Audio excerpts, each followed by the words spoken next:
خواتین حضرات، دین و دانش میں خوش آمدید. ہمارے ساتھ ایک کالر ہیں. السلام علیکم. السلام علیکم سر.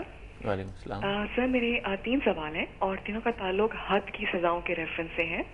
سر پہلی بات تو یہ کہ میں جاننا چاہوں گی کہ ان حد کی سزاؤں کو لاگو کرنے کا ریشنل کیا تھا، اس کا ریزن کیا تھا. ٹھیک ہے. دوسری بات سر یہ کہ یہ سزائیں جو ہیں کچھ جرائم کے بارے میں ہیں، سب کے بارے میں نہیں ہے، تو ان جرائم کا سلیکشن کس بیسس پہ کیا گیا. اور فائنلی سر اس کی امپلیمنٹیشن کے بارے میں کلیئر نہیں ہوں. لائک فار انسٹنس اگر ایک شخص 1 روپے چرائے تو آپ اس کا ہاتھ کاٹ دیں گے، اگر وہ 1 کروڑ چرائے تب بھی آپ اس کا ہاتھ کاٹ دیں گے، تو اسے آپ کس طرح سے امپلیمنٹ کریں گے. بس یہی میرے سوال. بہت شکریہ. میم صاحب، اس سے پہلے ایک سوال تھا کارل مارکس کے بارے میں. انہوں نے آپ کی گفتگو سنا کہ آپ نے فرمایا کہ یہ ان کی تھیوری باطل تھی. ان کا کہنا یہ ہے کہ اس میں تو اچھائی کا پہلو یہ ہے کہ بھئی ہم یہ سب جس بے توازن طریقے سے دولت تقسیم ہے، کیوں نہ اس کو لے لیا جائے اور پھر توازن سے تقسیم کیا جائے. تو مختصر بات پر بعد میں تبصرہ کر دوں. انہوں نے میری بات الٹ دی. میں نے یہ عرض کیا تھا کہ کارل مارکس نے انسانیت کے اس مشترک درد کی طرف توجہ دلائی اور اس میں اس کو خراج تحسین پیش. اس کا مشاہدہ بالکل صحیح تھا، تجزیہ صحیح تھا. فلسفہ تھا اس کے پیچھے، وہ اصل میں مادی فلسفہ تھا. اس میں یہ بات بیان کی گئی تھی کہ یہ دنیا اس مادی حقیقت سے شروع ہوتی ہے اور اسی پر ختم ہو جاتی ہے. اس کے اندر کچھ جدلیاتی عوامل ہیں جو اپنا کام کر رہے ہیں اور ان کا لازمی نتیجہ یہ نکلتا ہے کہ اس کے بعد پھر اسی نوعیت کی کشمکش سوسائٹی میں برپا ہو کے بہتری کی طرف انسانیت جاری رہتی ہے. یہ فلسفہ تھا، یہ ایک باطل فلسفہ تھا، اس کی کوئی بنیاد نہیں تھی. اور یہ فلسفہ دنیا کے اندر اب حق و باطل کے معیار کے اوپر آیا ہے تو اپنے آپ کو حق ثابت بھی نہیں کر سکا. تجربے میں ناکام ہو گیا. دوسری چیز جو ہے وہ اس فلسفے کی بنیاد پر جو اس نے طریقہ تجویز کیا تھا، تو اس طریقے کی ناکامی پہ بالکل واضح ہو گئی. اس کی وجہ یہ ہے کہ 2 بڑے ملکوں کے اندر یہ تجربہ کیا گیا اور 1 صدی کے قریب کم و بیش اس کو موقع ملا. تو اس میں جہاں تک روس کا تعلق تھا وہاں بھی ناکام ہو گیا اور چین میں بھی آہستہ آہستہ اس کو تبدیل کیا جا رہا ہے. جو صحیح بات ہے وہ وہی ہے کہ سوسائٹی کو بحیثیت مجموعی اس کے فطری عوامل میں دیکھنا چاہیے. وہی نظام کامیاب ہوگا جو انسان کی فطرت کے تقاضوں کو ملحوظ رکھ کے اپنا کام انجام دے گا، اور اس میں توازن اور اعتدال کا راستہ اختیار کرنا چاہیے. میرا اپنا نقطہ نظر یہ ہے کہ جو کچھ بھی دنیا کے اندر اللہ تعالیٰ نے فطری عوامل پیدا کیے ہیں ان میں دنیا کو چلنے دیجیے مارکیٹ اکانومی کے طریقے پر.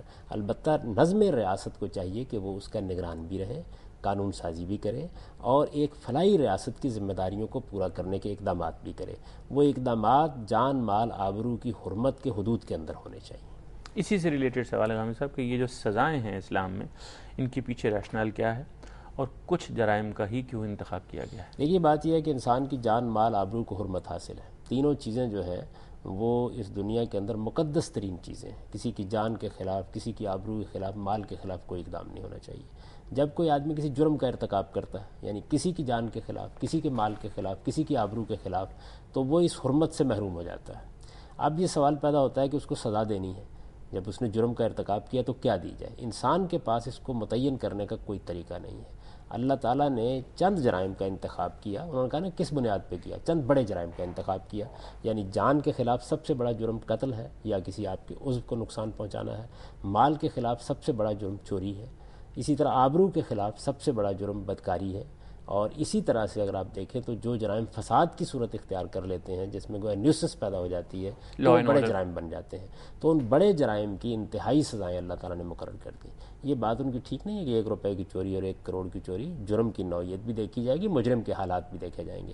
جب جرم آخری درجے میں ہوگا اور مجرم کسی رعایت کا مستحق نہیں ہوگا، اس وقت یہ انتہائی سزا دی جائے گی. ورنہ ریاست کو حق حاصل ہے کہ وہ اس کے نیچے قانون سازی کرے. ٹھیک. السلام علیکم. السلام علیکم سر. وعلیکم السلام جناب. سر جامدر صاحب سے سوال کرنا تھا. ارشاد.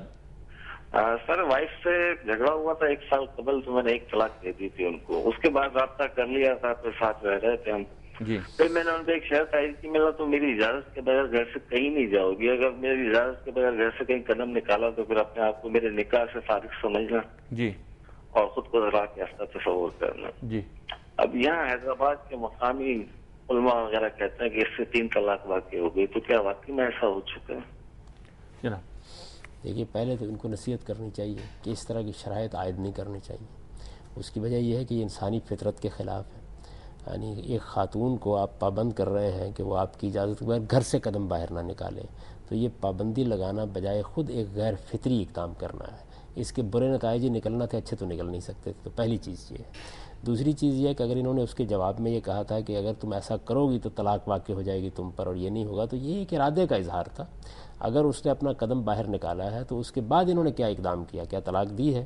اگر ایسا نہیں کیا ہے تو یہ ایک لغو بات تھی. اس کی بنیاد کے اوپر کسی کا گھر نہیں اجاڑنا چاہیے. میرے خیال کے مطابق دین کسی اس طرح کی منطقی نوعیت کی چیز کو ملحوظ نہیں رکھتا، بلکہ وہ اپنے مقاصد کو سامنے رکھ کر اور جو چیزیں شریعت کے اصل مقصود ہیں ان کو سامنے رکھ کے قانون سازی کرتا ہے. تو معاملے کو دیکھنا چاہیے، اور اگر کوئی اس طرح کا معاملہ نہیں ہوا کہ ان کا طلاق دینے کا کوئی ارادہ نہیں تھا، یہ نہیں چاہتے تھے کہ ایسا ہو، جب انہوں نے گھر سے قدم باہر نکالا اس وقت بھی انہوں نے اس کا ارادہ نہیں کیا کہ اب تمہیں طلاق ہو گئی ہے یا میں نے طلاق دے دی ہے، تو پھر کوئی وجہ نہیں ہے کہ محض 1 2 سال 3 سال پہلے غصے میں کہی ہوئی بات کی بنیاد پر ایک عورت کو طلاق یافتہ قرار دے دیا. ٹھیک. ہیلو. السلام علیکم. وعلیکم السلام. فرمائیے. مجھے گاندھی صاحب سے سوال پوچھنا ہے. جی وہ سن رہے ہیں، فرمائیے. عذاب قبر کی کیا حقیقت ہے؟ جی. کیا یہ سب انسانوں کے لیے ہے؟ ٹھیک. پھر ان روایتوں کا کیا مطلب ہے جی جو عذاب قبر کے بارے میں ہے؟ ٹھیک. بہت شکریہ. جی. خواتین حضرات، ایک وقفے کی اجازت دیجیے. وقفے کے بعد یہ پروگرام جاری ہے، ہمارے ساتھ رہیے گا.